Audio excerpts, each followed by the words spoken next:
Suatu hari, seorang guru bertanya kepada murid-muridnya, guru bertanya, anak-anak, siapa yang bisa kasih contoh hewan yang bisa terbang? Budi pun menjawab, burung bu. Guru berkata, bagus Budi.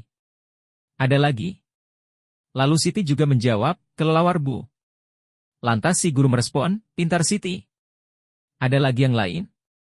Udin tiba-tiba menjawab, ayam goreng bu. Guru terkejut dengan jawaban Udin lalu berkata, hah? Kok ayam goreng? Lalu Udin dengan pedenya menjawab, iya bu. Setiap di meja makan, pasti langsung terbang ke piring saya.